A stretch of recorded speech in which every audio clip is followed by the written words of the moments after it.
옛날 예적, 지금은 한국의 울진이라고 불리는 곳에 사람과 자연이 서로 조화를 이루며 평화롭게 사는 마을이 있었습니다. 이 마을은 바다와 산으로 둘러싸여 있었고 주민들은 매일 아침 바다에서 잡은 신선한 해산물과 산에서 가져온 맑은 물로 식탁을 채웠습니다. 하지만 마을 주민들은 그 평화가 오래가지 않을 것을 알고 있었습니다. 그들의 전설에 따르면 바다의 심연에는 한때 육지를 파괴하려고 했던 거대한 해신이 잠들어 있었고 이 해신이 다시 깨어나면 큰 재앙이 닥칠 것이라고 했습니다. 그러나 걱정 말라는 듯 산에는 이 땅을 보호하는 정령이 살고 있었습니다. 그는 마을의 수호자였고 마을 주민들은 그가 힘을 잃지 않도록 매년 산 정상에서 축제를 열어 그에게 바칠 선물을 준비했습니다. 어느 날 마을의 막내 어부인 준호는 해변에서 낯선 소녀를 만났습니다. 그녀는 바다에서 온 듯 머리카락은 해초로 장식되어 있었고 눈은 푸른 녹빛으로 빛났습니다. 소녀는 자신을 난초라고 소개하며 바다 해신의 딸이라고 말했습니다.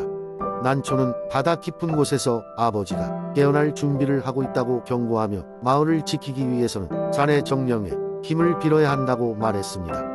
준호는 고민 끝에 마을의 장로에게 이 이야기를 전했지만 장로는 난초의 말을 믿지 않았습니다. 그러나 준호는 직감을 믿고 혼자서 산으로 향했습니다. 그곳에서 준호는 작은 숲속에서 산의 정령을 만나게 되었습니다. 산의 정령은 그는 영혼의 나무 아래에서 작은 새의 모습으로 준호를 기다리고 있었습니다. 정령은 바다의 재앙이 진짜로 다가오고 있으며 마을을 구하기 위해서는 특별한 희생이 필요하다고 말했습니다. 그 희생이 무엇인지 묻자 정령은 준호에게 자신이 아끼는 것을 바다에 바치라고 했습니다. 준호는 바다의 정수를 담은 회중시계를 꺼내 놓으며 그것이 그의 가족에게 대대로 내려온 유품이라고 설명했습니다. 회중시계는 그의 고조 할아버지가 큰 고래를 구하고 얻은 보물이었고 줄곧 그 가족이 바다 우연결고리로 여겨온 물건이었습니다. 준호는 고민 끝에 회중시계를 바다에 던졌습니다. 그 순간 하늘은 맑아지고 바다는 잠잠해졌습니다. 난초는 고마움을 표하며 다른 차원의 세계로 돌아갔고 마을의 사람들에게 일어난 일을 전했습니다. 그 후 마을에서는 매년 바다와 산에게 감사의 축제를 열었고 준호의 후손들은 바다와 산을 수호하는 특별한 사람들로서 마을에서 존경받게 되었습니다. 울진의 이러한 전설은 오늘날까지도 주민들 사이에서 전해져 내려오며 자연과 사람의 조화를 잊지 않도록 상기시켜주고 있습니다. 두 번째 이야기. 옛날 옛적에 청주의 작은 마을에 수백 년 된 대나무 숲이 있었다. 이 대나무 숲은 마을 사람들에게 오래전부터 신성한 장소로 여겨졌으며 누구도 숲의 가장 깊은 곳으로 들어가지 않는 것이 불문율이었다. 다만 들어가게 되면 대나무의 영혼이 나타나 사람을 길 잃게 만든다는 전설이 전해져 내려왔다. 마을에는 호기심 많은 소년 민수가 살고 있었다. 민수는 날마다 그 신비로운 숲을 바라보며 무엇이 그토록 숲을 신비롭게 만드는지 궁금해했다. 그의 할머니는 늘 손자에게 옛날 전설에 대해 이야기해주곤 했는데 그 중에서도 대나무 숲에 관한 이야기를 특히 많이 들려주었다. 민수야, 그 숲에는 대나무의 신비한 영혼이 살고 있단다. 그 영혼이 숲을 지킨다고 해. 하루는 마을에 큰 축제가 열렸고 모두가 마을 중심 공터에 모여 한바탕 잔치를 열었을 때 민수는 조용히 빠져나와 대나무 숲으로 향했다. 그의 마음은 두근거렸다. 신비로운 숲을 직접 보고 싶은 마음의 발걸음을 멈출 수가 없었다. 숲 입구에 도착한 민수는 깊은 숨을 쉬고는 조심스레 숲속으로 한 발자국 들어갔다. 숲은 수백 년 된 대나무들로 빽빽했다. 햇살이 대나무 사이로 내려와 환상적인 무늬를 만들어냈고 주변의 모든 소리는 그에 압도되어 커다란 침묵 속으로 빨려 들어갔다. 민수는 모든 것이 달라 보였다. 그리고 그 순간 이상한 소리가 들려왔다. 마치 바람 속에 섞인 속삭임 같았다. 어린아이여, 왜 왔는가? 민수는 주위를 둘러보며 그 소리가 어디서 온 것인지 찾으려 했다. 그러나 아무도 보이지 않았다. 그때 대나무들이 부드럽게 흔들리더니 민수 앞에 맑고 고요한 노인이 나타났다. 그 노인은 바로 대나무의 영혼이었다. 난 이 숲을 지켜온 영혼이란다. 이곳에 찾아오는 이는 이 숲의 법칙에 따라야 하지. 인간의 세상과는 다른 질서가 이곳에 있어. 민수는 자신의 의도를 설명했다. 그는 단지 숲의 신비함을 알고 싶었고 숲속에 숨겨진 이야기를 듣고 싶었다고 했다. 영혼은 그러한 순수한 민수의 마음을 보고 미소를 지으며 이야기하기 시작했다.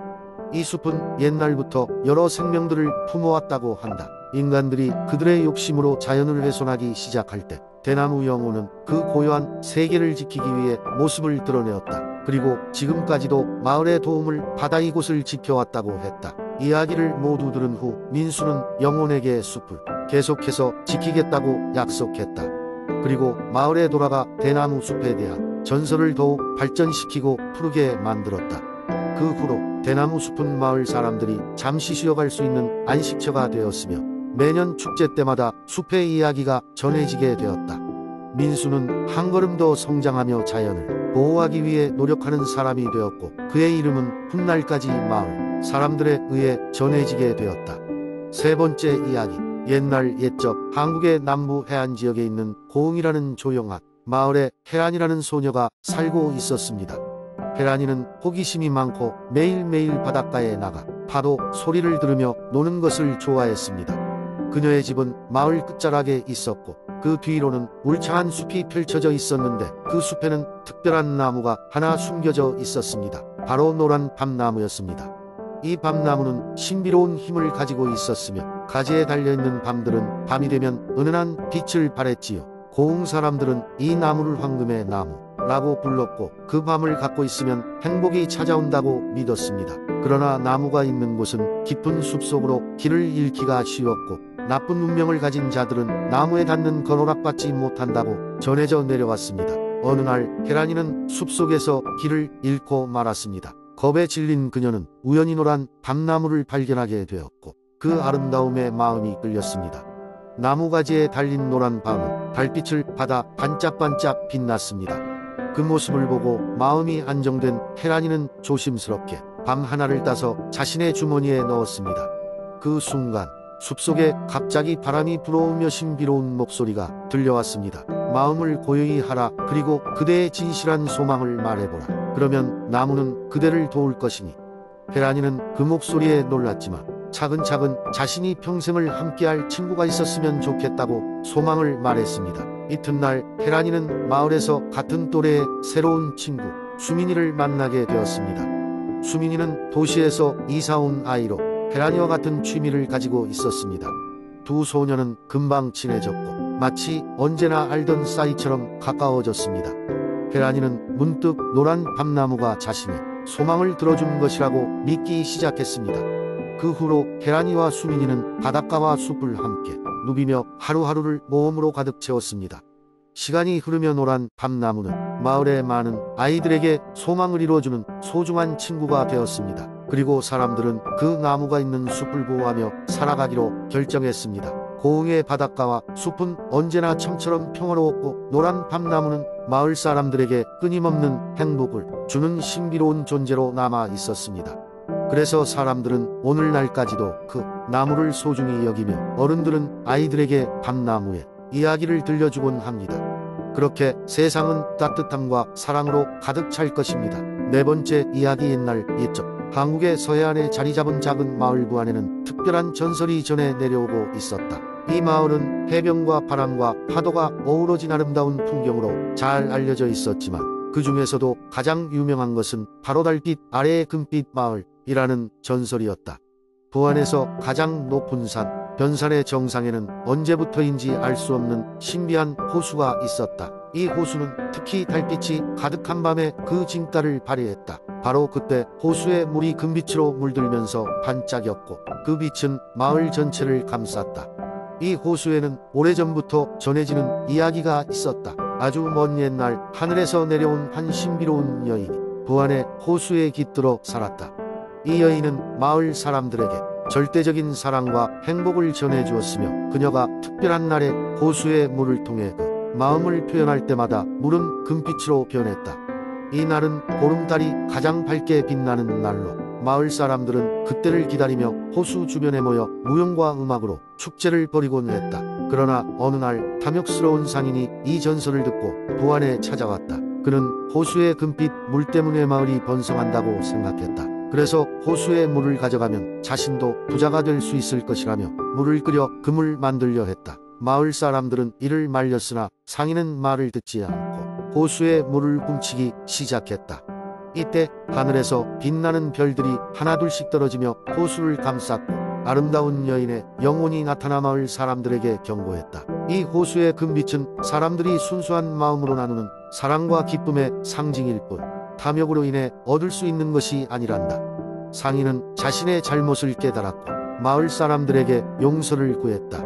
그 후 마을 사람들은 상인의 진심 어린 반성을 용서하고 예전처럼 다시 호수 주변에 모여 축제를 열었다. 상인 역시 마을 사람들과 함께하며 그 평화롭고 기적적인 순간을 함께했다. 그날 이후로 호수의 금빛은 다시 마을을 비췄고 사람들은 행복하게 삶을 살아갔다. 부안의 전설은 이렇게 사람들에게 사랑과 나눔 그리고 진정한 가치를 일깨워주는 교훈을 주었다. 오늘날까지도 부안의 사람들은 매년 보름달이 가장 밝은 날 변산의 호수 주변에 모여 그날의 축제를 기념하며 함께 춤추고 노래하며 아름다운 밤을 보낸다. 그들은 여전히 사랑과 나눔의 정신을 잊지 않고 전설을 이어가고 있다.